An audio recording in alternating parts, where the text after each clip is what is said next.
Ikigai हे अत्यंत famous पुस्तक आहे आणि हे एक जापनीज टेक्निक यामध्ये सांगितलेलं आहे. तर इकिगाई या शब्दामध्ये दोन शब्द आहेत. एक आहे इकी, IKI. इकी याचा अर्थ जीवन आणि GAI गाई याचा अर्थ मूल्य, उद्देश किंवा कला. तर इकिगाई याचा अर्थ जीवन जगण्याची कला किंवा जीवन जगण्याचा उद्देश. हे the Japanese secret to a long and happy life. दीर्घायुषी, निरोगी आणि आनंदी जीवन जगण्याचं जपानी रहस्य. तर हे पुस्तक अत्यंत महत्त्वाचं आहे आणि हे वर्ल्ड फेमस पुस्तक आहे. तर हे पुस्तक जपान देशातील ओकिनावा प्रांतामधील ओगिमी या छोट्या गावातील लोकांच्या जीवनाचं जे दीर्घायुष्याचं रहस्य आहे. कारण त्या गावामध्ये 100 पार केलेले लोक हे जास्त प्रमाणात आहे आणि जगामध्ये सर्वात जास्त दीर्घायुषी लोक हे ओकिनावा प्रांतामध्ये ओगिमी या गावामध्ये आहेत. आणि या गावाला सेंटिनियर्स व्हिलेज असं सुद्धा म्हटलं जातं. तर ह्या लोकांचं जीवनाचं काय रहस्य आहे याची माहिती आपण आजच्या व्हिडिओमध्ये जाणून घेणार आहोत. नमस्कार, मी प्राध्यापिका पद्मजा पुनसे निंगोट आपले मनपूर्वक स्वागत करते. आपल्याला जीवनात जर कोणताही उद्देश साध्य करायचा असेल, तो प्रत्यक्षात आणायचा असेल, तर आपल्याला स्वतःमध्ये ते बदल करावे लागतात. तर ह्या पुस्तकामध्ये आपल्याला 10 मूलभूत नियम सांगितलेले आहेत. तर ते नियम कोणते आहेत ते आपण बघूया. पहिला नियम आहे सक्रिय रहा, निवृत्त होऊ नका. Stay active, don't retire. आपल्याकडे काय असतं की रिटायरमेंटच्या आधीचं लाईफ, रिटायरमेंटच्या नंतरचं लाईफ, म्हणजे हे जे डिव्हिजन आहे हे आपण स्वतःच केलेलं असतं. पण जपानमध्ये 100 वर्षापर्यंत लोक कामं करत असतात. स्वतःचे कार्य ते स्वतःच करतात. जसं की स्वतः सायकल चालविणे, योगा करणे, काही विकत आणणे वगैरे, हे कामं ते म्हणजे सक्रिय तिथे असतात. म्हणजे कामातून जरी तुम्ही निवृत्त झालात तरीही अर्थपूर्ण जीवन तुम्ही जगू शकता आणि त्यासाठी तुम्ही सक्रिय राहू शकता. दुसरा नियम आहे ते हळू घ्या, सावकाश घ्या, टेक इट स्लो. जीवनातील अनेक गोष्टी ह्या हळूवारपणे करायच्या असतात. पण आपण काय करतो की आपलं जीवनशैली ही घड्याळाच्या काट्याप्रमाणे असते आणि आपल्याकडे तुलना करण्याची पद्धत जास्त असते. जसं की एखाद्या व्यक्तीने ही गाडी घेतली, माझ्याकडे नाही, मग मला त्यासाठी आणखी प्रयत्न करून मी ती घेणार. तर अशी तुलना न करता जापनीज लोक काय करतात की त्यांची पार्टी जरी असेल तर ते अगदी शांतपणे, चहा जरी ते पित असेल तरी हळूवार सावकाश ते त्याचा आनंद घेत असतात. तिसरा नियम आहे पोट भरू नका. Don't feel your stomach. जपानमध्ये एक संज्ञा आहे हारा हाची बू. याचा अर्थ असा की 80% जेवण करा आणि 20% पोट हे रिकामं ठेवा. आपल्याकडे सुद्धा आयुर्वेदामध्ये आपण अनेक वेळा वाचलं आहे किंवा अनेक वेळा ऐकलं असते की 3 भागच जेवण करायचं आणि 1 भाग पोटाचा हा खाली ठेवायचा. हे आपल्याला माहिती आहे, पण आपण ते किती पाळतो. तर संतुलित जेवण खाल्ल्याने आपलं आयुष्य हे दीर्घकालीन होतं आणि आपल्याला त्याचा आनंद घेता येतो.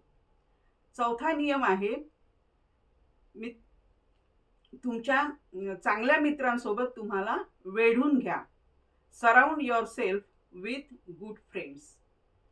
मजबूत मैत्री असणे आणि त्या मैत्रीचं वर्तुळ असणे हे जीवनामध्ये मानसिक आणि निरोगी भावनिक आयुष्यासाठी अत्यंत गरजेचं असतं. उत्तम मित्रांच्या पाठिंब्यामुळे तुमच्या जीवनातील तुमचा आनंदाचा कप हा भरलेला असतो. 5वा नियम आहे, तुमच्या पुढच्या वाढदिवसासाठी आकार घ्या. Get a shape for your next birthday. याचा अर्थ असा की तुम्ही तुमचं शरीर हे हलवत राहा, म्हणजेच तुम्ही सक्रिय राहा.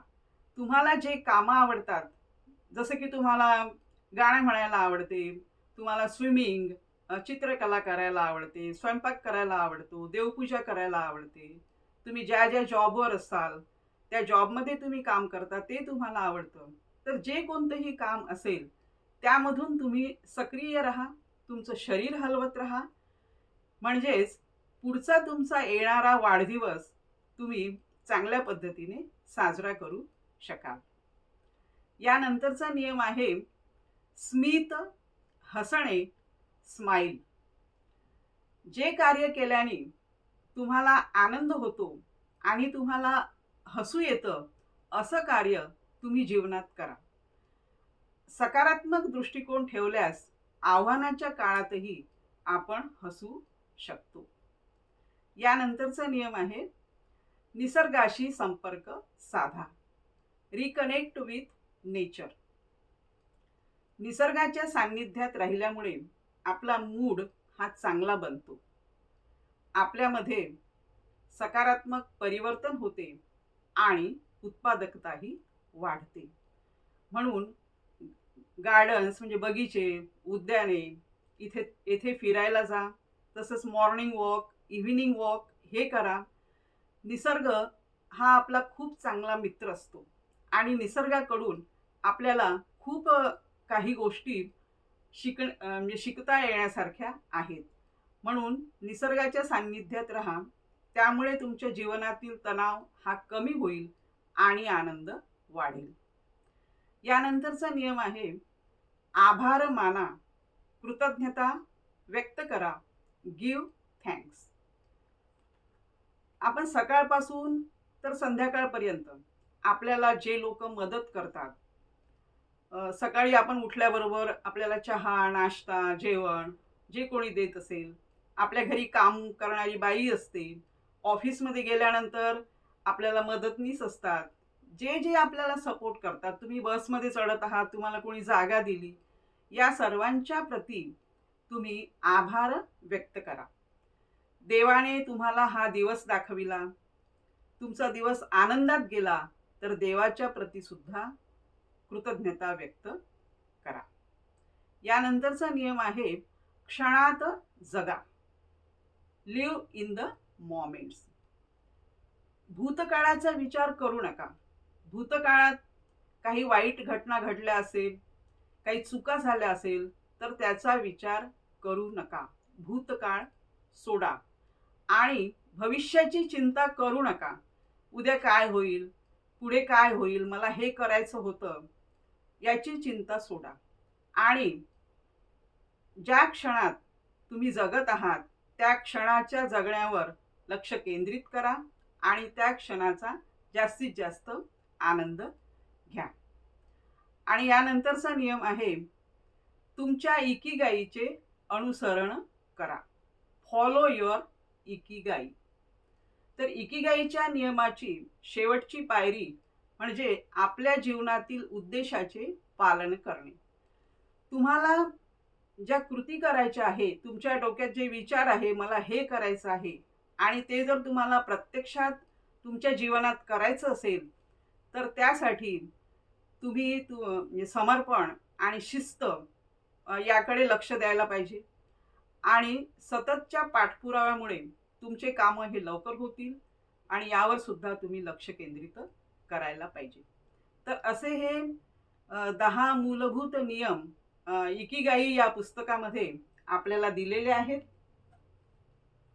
इकिगाई या पुस्तकाचे लेखक हेक्टर गार्सिया आणि फ्रँकलेस मिरालेस हे आहेत. आतापर्यंत हे पुस्तक 63 भाषांमध्ये भाषांतरित झालं आहे आणि याच्या 3 दशलक्ष प्रती विकल्या गेल्या आहेत. तर हा आहे याचा समोरचं पेज आणि मागच्या पेजवर इथे एक आकृती म्हणजे डायग्राम इथे दिलेली आहे आणि यामध्ये आपल्याला जर तुम्हाला तुमच्या स्वप्नातील करिअर करायचं असेल, स्वप्नातील करिअर तुम्हाला प्रत्यक्षात उतरवायचं असेल तुमच्या जीवनामध्ये, तर हे 4 गुण आत्मसात करणे अत्यंत आवश्यक आहे. तर ते 4 गुण कोणते आहेत? पहिला आहे पॅशन म्हणजे प्रेरणा, दुसरा आहे मिशन ध्येय, तिसरा प्रोफेशन पेशा आणि चौथा आहे व्होकेशन उपजीविका साधन. तर हे 4 गुण आत्मसात तुम्हाला करणे अत्यंत आवश्यक आहे. त्यासोबतच या डायग्राम मध्ये 4 इथे एक स्तंभ दिलेले आहेत आणि ते स्तंभ हे आहेत की पहिला आहे तुम्हाला काय आवडते, व्हॉट यू लव. आता तुम्हाला काय आवडते? प्रत्येक व्यक्तीची आवड ही वेगवेगळी असते. मी म्हणेल की मला भाषण द्यायला आवडते, मला मराठी भाषा बोलायला आवडते, कुणाला स्वयंपाक करायला आवडते, कुणी इंजिनियर असतं, कुणी डॉक्टर असतं, त्यांना आपापल्या पेशांमध्ये इंटरेस्ट असतो, कुणी सैनिक असतं, पोलीस असते, राजकारणामध्ये कोणाला इंटरेस्ट असतो, कुणाला देवपूजा करण्यामध्ये असतो.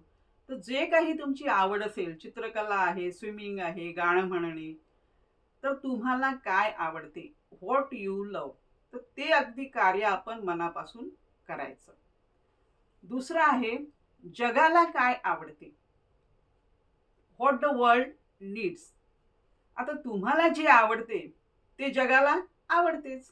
याचं उत्तर काय आहे? होय, मला जे आवडते ते जगाला आवडते आणि जगाला सुद्धा त्याची गरज आहे. त्यानंतर तिसरं आहे की तुम्हाला पैसे कशासाठी दिले जाऊ शकतात, what you can be paid for. आपण जे कार्य करत आहोत, आपल्याला आवडणारं जे कार्य आहे आणि हे जर तुम्ही सातत्य ठेवलं, त्यामध्ये प्रयत्न केला, तर तुम्हाला त्या कार्याचे पैसे दिले जाऊ शकतात.